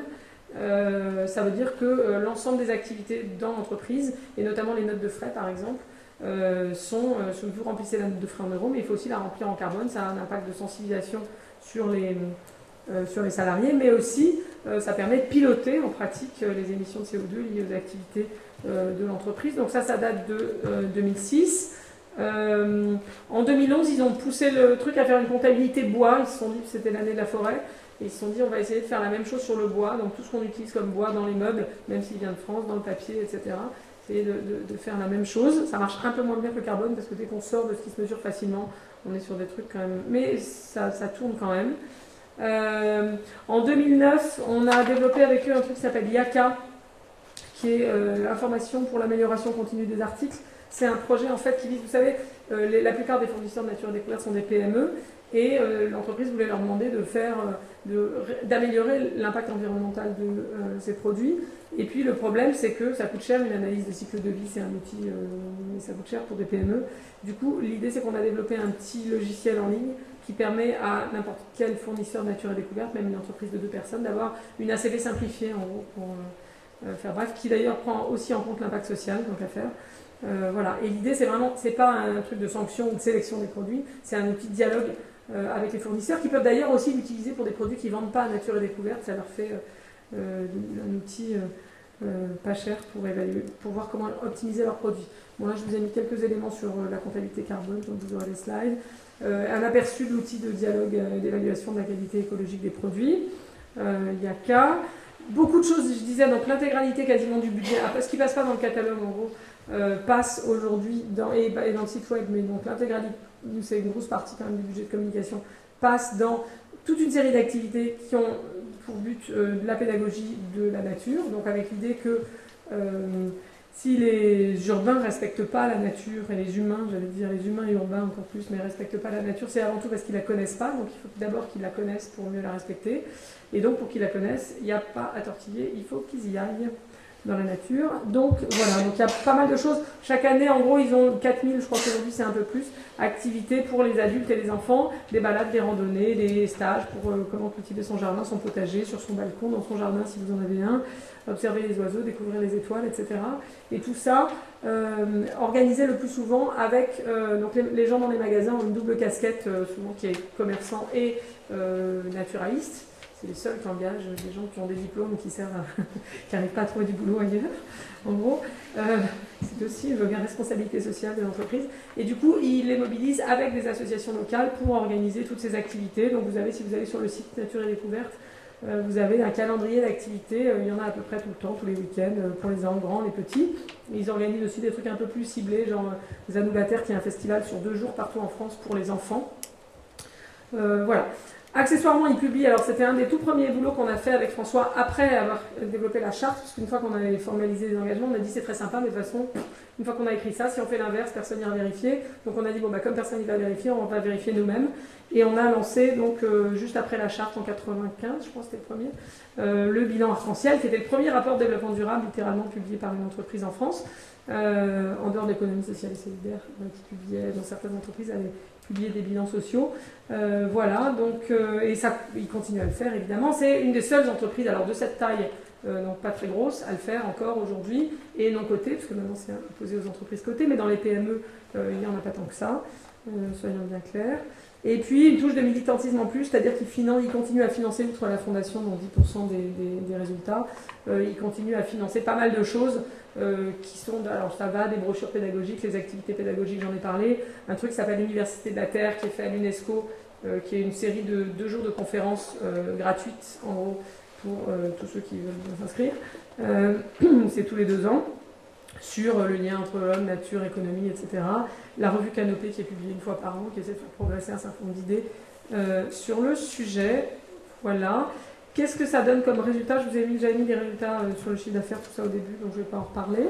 98% des salariés se déclarent fiers de la Fondation Nature et Découverte. Je ne sais pas pourquoi Antoine avait commencé par la Fondation, c'est intéressant. 93% des salariés déclarent être d'accord, et tout à fait d'accord, sur le fait que l'enseigne respecte au quotidien les 4 engagements qui sont dans la charte fondatrice. 20e entreprise du classement Great Place to Work en France, donc il y a un classement sur les meilleures entreprises pour lesquelles travailler. Donc il y a aussi beaucoup de choses, je n'ai pas le temps de tout détailler, mais qui sont faites en interne depuis toujours pour que l'entreprise soit... D'ailleurs, à l'époque où on avait lancé le bilan arc-en-ciel, c'est un peu faux ce que je dis, parce qu'il y avait le bilan arc-en-ciel qui était le bilan externe des engagements pris par l'enseigne vis-à-vis de ses publics externes, et il y avait aussi un bilan interne qui était ces deux bilans ont vécu longtemps en parallèle et continuent à vivre en parallèle. Voilà. Et puis, Nature et Découverte, 6e enseigne préférée des Français. Donc il faut croire qu'en plus, en termes de business, c'est pas complètement déconnant comme modèle, mais de mon point de vue, il reste, même si ces engagements-là sont méconnus, à des années-lumière de ce que je vois dans des grands groupes qui, évidemment, s'engagent sur ces sujets. Voilà. Et si c'est pas déconnant, en plus de ça, il y a une chose qui est tout à fait importante et dont François est très fier, c'est non seulement de la fondation, et c'est peut-être pour ça qu'il en parle au début, mais aussi du fait qu'il dit qu'il a un turnover qui est ridicule. Et, ah bah oui, par rapport au commerce, bah oui, alors ça c'est sûr. Donc ça veut dire que les gens qui travaillent chez nous sont bons, ils n'ont pas envie de bouger et que ça se passe bien. Clairement. C'est finalement l'humain au cœur de l'entreprise et l'humain est bien récompensé de ces efforts-là. Merci Elisabeth Laville.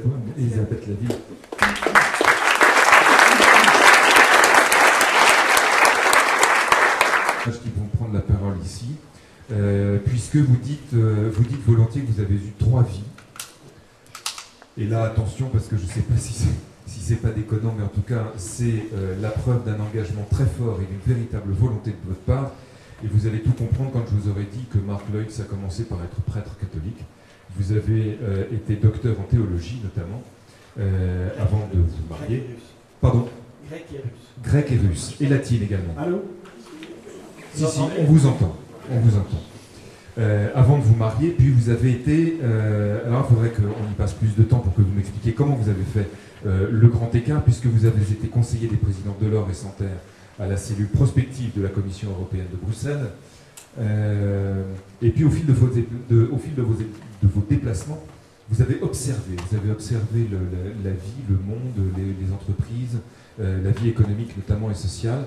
Et vous en avez tiré un certain nombre d'enseignements, et de cette observation, vous dites, tiens, il est en train de se passer un véritable tsunami, c'est le terme que vous employez assez volontiers, un tsunami avec des changements sociétaux qui vont arriver, que vous observez, qui ne sont pas forcément toujours ceux dont on parle aujourd'hui et dont parle la presse, et donc c'est important, vous nous en tirez quelques mots.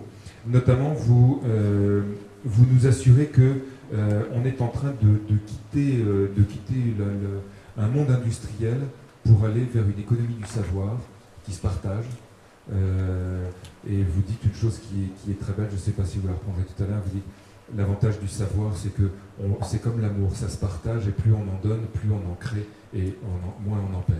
Le capital, c'est juste le contraire, si vous le donnez, vous n'avez plus. Voilà. Donc je vous laisse sur ces quelques mots, vous avez écrit beaucoup de choses, on en reparlera tout à l'heure. Il y a beaucoup de choses qu'on pourrait citer, mais je vous laisse nous parler de vos observations. Je vais commencer par... Jacques Delors est un type... travailler avec lui, il n'a pas un très très bon caractère, mais c'est un type génial. Et il nous avait dit 3 choses. 1. Les Européens sont intelligents. Ne les considérez pas comme des... Donc, si on leur dit que le projet européen, c'est seulement un marché, ça ne va pas marcher. Alors, c'est quoi l'âme de l'Europe? Leutz, cherchez. J'ai cherché.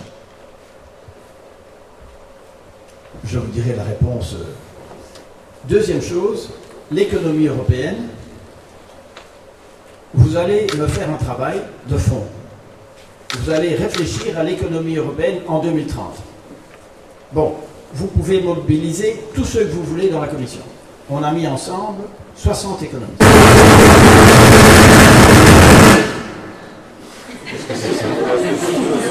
C'est un ovni. 60 économistes ensemble, ça donne ça. Voilà. Bon, et ces économistes... Échangez vos micros, il y en a un qui fonctionne beaucoup mieux que l'autre. Dis-moi. Forcément, c'est moi qui suis qui marche le mieux. Oui. Parce qu'il y a C'est pas le petit chose. Cela dit, il marche plus. Là. Non, non, c'est que j'ai ça. Bon, et nous sommes arrivés à dire, il y a ce qu'on a dit. Ce qu'on a dit, c'est, attention, nous sommes en train de changer de modèle économique, et l'Europe était agricole en 1900, maintenant nous produisons 7 fois plus avec 4% d'agriculteurs. Donc nous ne sommes plus une Europe agricole. Ce n'est pas l'agriculture qui produit les emplois pour nos enfants. Eh bien, on va assister à la même chose au niveau de l'industrie. On va garder l'industrie, évidemment, mais ce n'est pas là qu'on va créer les emplois pour nos enfants. Alors on s'est dit, bon, il y a quelques dizaines de millions d'emplois européens qui vont être perdus, et che facciamo, comme disaient les Italiens, qu'est-ce qu'on fait? Et donc c'est pour ça que nous avons dit, attention, l'économie matérielle, c'est peut-être un gisement d'emplois nouveau. Bien. Nous étions tout contents, Delors était tout content, nous sommes en 92, exactement il y a 20 ans, il remet son rapport devant les chefs d'État, qui lui disent « Monsieur Delors, ceci est un rapport très important, passons au point suivant. » C'est comme ça qu'on tue politiquement un rapport.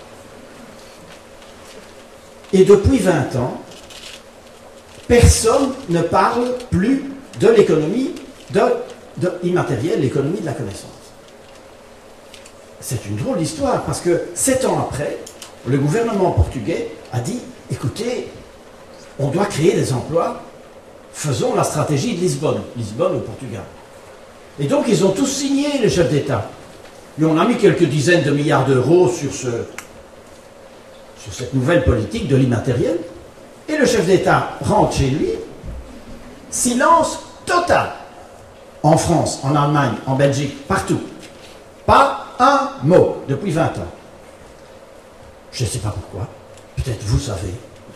Maintenant, je vais vous expliquer que cette économie immatérielle, c'est comme de l'huile. Vous dites, oh oui, mais moi je suis PME, ça ne me concerne pas. Ah, moi je fabrique des voitures, ça ne me concerne pas. Non, non, non.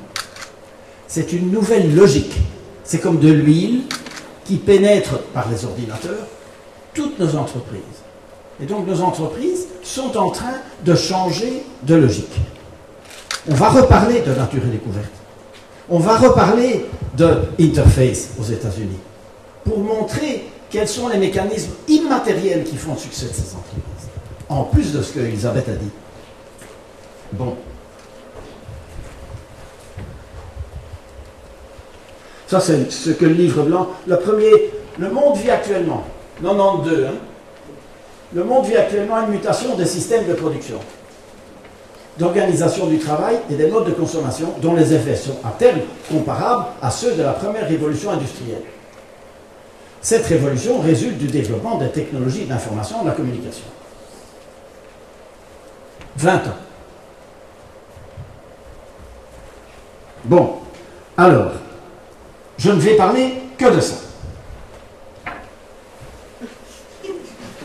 On commence par là en haut. Le cœur d'une économie, c'est une manière de produire de la valeur. Si vous ne produisez pas de valeur, c'est le moteur de l'économie. L'agriculture, il faut du terrain, il faut des semences, il faut de la technologie agricole. Et de la prière pour que les dieux envoient la pluie au bon moment. Donc, dans toutes les civilisations, ça fait partie des outils de production. Yeah. Mais oui, évidemment. Dans l'époque industrielle, l'outil de production, c'est l'usine. Et beaucoup de capital. Donc on a dû créer des bourses, etc. Et un système monétaire centré sur les banques, qui est en train de finir maintenant. Bon, la création de valeur, c'est ajouter de la valeur à un objet. Vous avez un bloc d'acier et à la sortie, vous avez une redoute. Vous avez de la valeur ajoutée. Maintenant, la gauche va dire la valeur ajoutée, c'est pour l'ouvrier, la droite va dire c'est pour l'entrepreneur. Bon, c'est le débat industriel. Ici, Facebook. C'est quoi? C'est une idée appliquée à de la technologie pour créer une autre idée. Comment est-ce qu'on va l'évoluer en bourse? Je vais vous expliquer. La création de valeur, c'est de la connaissance appliquée à de la connaissance pour créer de la connaissance. Mais dans toutes vos entreprises, vous êtes en train de le faire. Bon. L'outil de production, quand c'est l'agriculture, c'est le terrain, la semence, la technologie. Ici, c'est l'usine. C'est l'usine.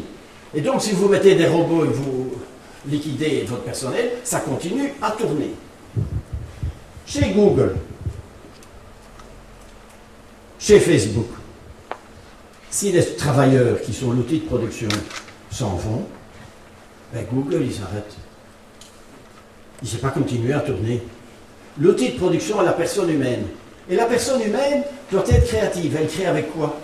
Pas seulement avec son intelligence, avec son cœur, avec son corps, avec son âme. Ah. C'est un autre monde. Et donc le manager, je suis là, le chef d'entreprise, mais qu'est-ce qu'il doit faire? Mais il doit favoriser la créativité, il doit respecter l'humain, pas parce qu'il est éthique. Je m'excuse, j'ai beaucoup de respect pour l'éthique, mais parce que sinon, ça ne marche pas.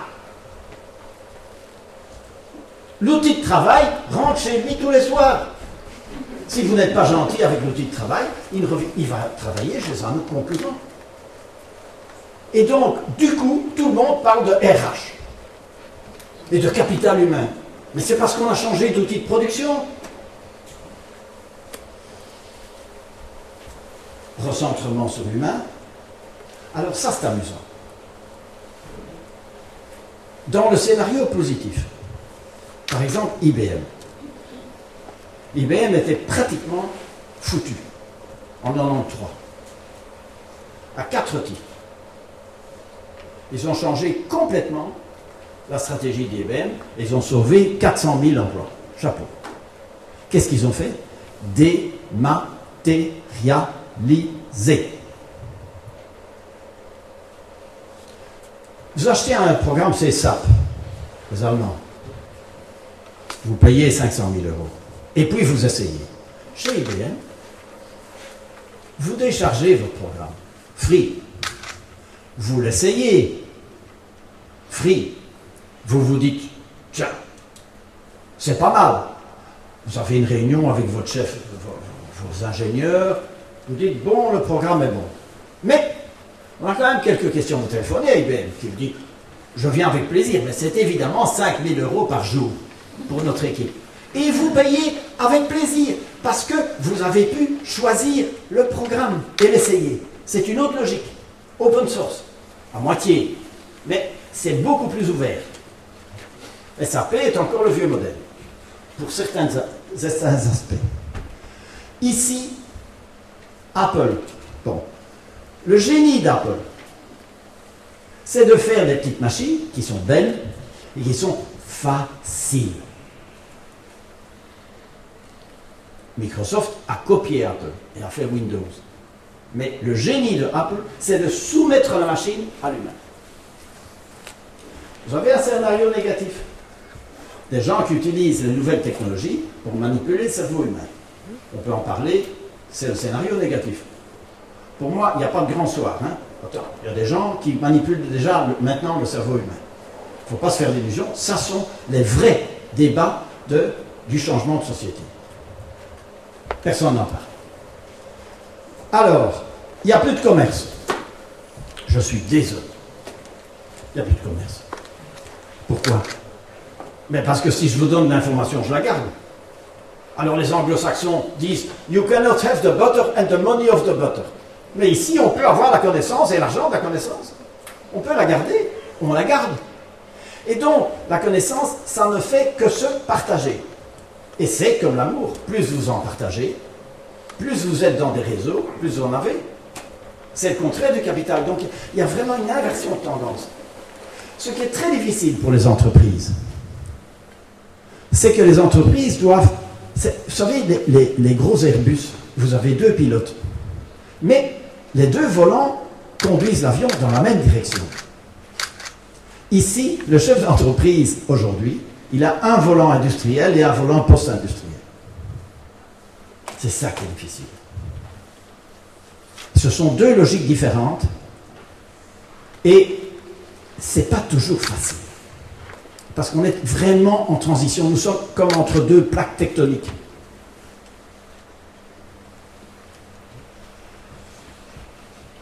Alors ceci, c'est extrêmement important. Comment allez-vous mesurer Facebook? Comment mesurez-vous Renault? Renault, ça se mesure comme toujours. On regarde les stocks, les dettes, les comptes en banque, les buildings. Et on fait une histoire, financial assessment, un assessment financier depuis hier jusqu'à aujourd'hui. Avec Facebook, la seule chose qu'on voit, c'est qu'ils sont dans le rouge à la banque. Ça, c'est la seule chose qu'on peut voir. Exponent, bon, il y a eu du grabuge avec la mise en route en bourse, mais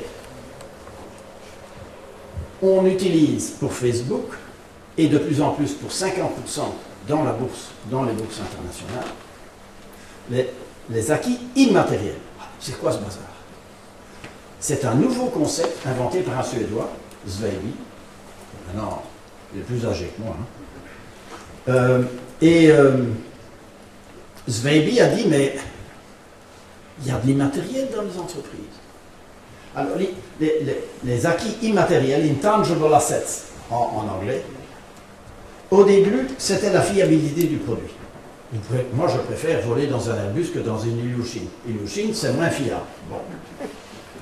Puis ça a été la manière dont vous traitez votre personnel, la manière dont vous traitez vos fournisseurs, et la manière dont vous traitez l'environnement de plus en plus large.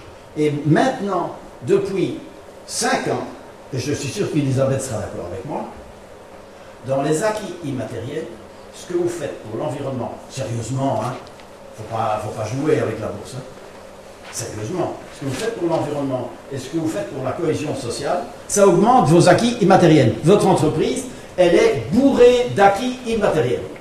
Bravo. Et donc, vous avez un avenir.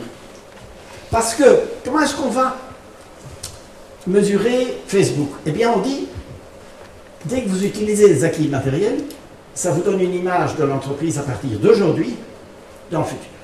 On dit, there is a potential for Facebook. C'est une manière d'analyser depuis aujourd'hui jusque dans le futur. On est dans un autre monde. Et là, alors, moi je suis allé à la Bourse de Londres, discuter avec les gens qui font les assessments. Je dis, mais comment est-ce que vous faites pour calculer les acquis immatériels? Vous savez ce qu'ils m'ont répondu? With the nose. Mais oui, il y a des équations très compliquées, mais pour finir, on n'a pas le temps d'utiliser. On est face à des choses nouvelles. Je suis désolé, mais les brevets, c'est fini. Dans cette nouvelle logique,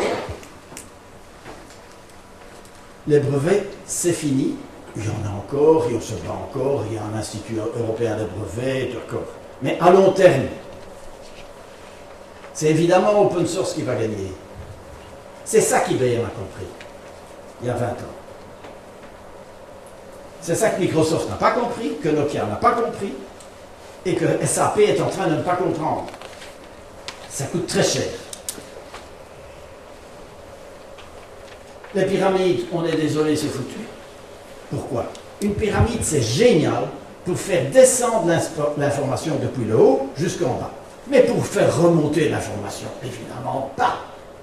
Or, pour créer, par exemple, je discutais avec un des types d'IBM, et il me dit, ben moi, nous autres, on met nos chercheurs en réseau avec nos ennemis, SAP. Ça coûte moins cher. Et puis on commercialise chacun de son côté. C'est un autre monde. Et donc, on ne peut créer que en réseau. On ne peut créer que en réseau, parce qu'il faut que l'information circule. En pyramide, on tue la créativité. Moi, tout le monde le sait. Mais ça met du temps, parce que notre société est pyramidalisée. Et, très intéressant, le genre et la diversité culturelle deviennent un plus. Et ce qu'on voit, c'est très amusant. Dans tous les matériels, les femmes sont 2 fois plus compétentes que les hommes. On ne sait pas pourquoi. Moi, j'ai une petite explication. C'est qu'en fait, les femmes, un vieux schnock comme moi je travaille en pyramide. Je travaille en relation de pouvoir. Mais ma femme, elle travaille intuitivement en réseau. La famille, c'est un réseau. Et ma femme ne peut même pas imaginer de travailler en pyramide. Sauf si elle est forcée. Et donc, les entreprises qui vont bien, c'est celles qui ont mis des femmes au poste clé et qui leur ont donné vraiment des responsabilités. Ça marche. La stratégie guerrière, ça ne va plus. Si vous voulez créer un réseau, il faut faire du win-win. Hein? Gagnant-gagnant. Mais c'est le contraire de cette société industrielle qui nous colle à la peau. C'est ça qui est difficile. Et les entreprises ont leurs 2 volants. C'est ça qui est difficile. Moi, je ne critique personne. Hein?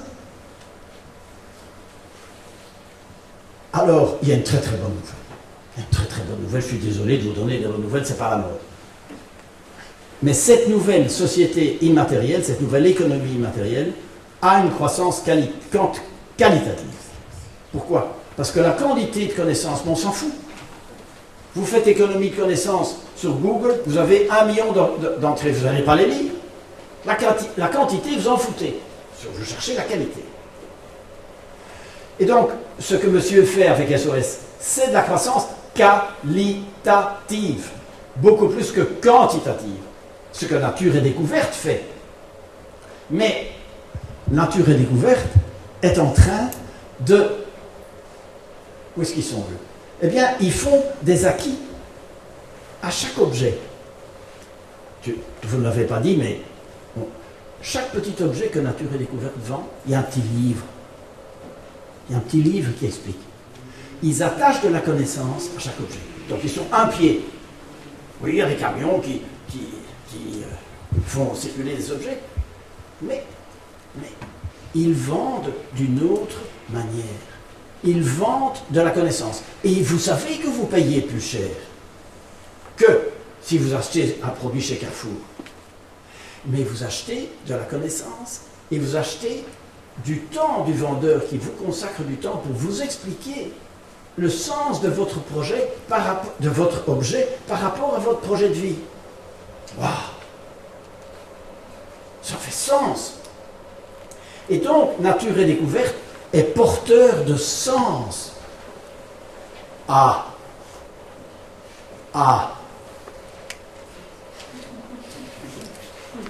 Transparence et éthique. Ça, c'est le dernier point. Dans cette société, tout devient transparent. Et l'éthique. Si votre bloc d'acier, il est produit par des esclaves ou par des ouvriers allemands bien payés, c'est le même bloc. Il n'y a pas de différence. Mais dans la connaissance, il y a toujours du sens. Et donc, on ne sait pas enlever le sens de la connaissance. S'il y a du sens, il y a de l'éthique. Négative, positive. Alors, par exemple, Interface, dont Madame Laville a parlé.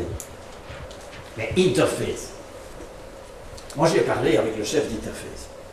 Il me dit, mais moi, en fait, tout a commencé parce que je me suis fait insulter. Je parlais avec un de mes clients qui a dit, you are a bastard. Je dis, ah bon, vous êtes un salaud. Mais oui, parce que vous polluez l'environnement. Alors il s'est dit, bon, ben, je vais changer toute ma chaîne de production. Il a demandé au conseil d'administration, il a dit, mais je vais être dans le rouge, hein, parce que ça va coûter des millions, des dizaines de millions de dollars. Et le conseil d'administration a dit, ok, we cover you, on te couvre. 1 an après, il était toujours dans le rouge. Mais son tapis est sorti au même prix que les autres tapis. Il était 90-95% soutenable. Il est devenu le produit le plus prisé du marché. En bourse, comment se fait-il que son action a triplé de valeur? Comment se fait-il? Comment se fait-il? Il a accumulé des acquis immatériels. Parce qu'au niveau financier, il était... Donc, si votre entreprise est sérieuse dans la promotion du social et de l'environnement, elle va augmenter ses acquis immatériels. Les acquis immatériels, dans la bourse de New York, c'est 60%. Donc ce n'est pas pour rigoler. Et il y a une courbe, on a fait une étude pour la commission, on voit cette courbe, l'importance des acquis immatériels. Maintenant on est à 60%, on va vers 80%. Donc les entreprises qui ne seront pas capables de créer des acquis immatériels, elles seront mortes. Bon, ce n'est pas pour rigoler. Cette nouvelle logique économique ne fait que renforcer ce que mes deux autres collègues ont dit. Je vous remercie.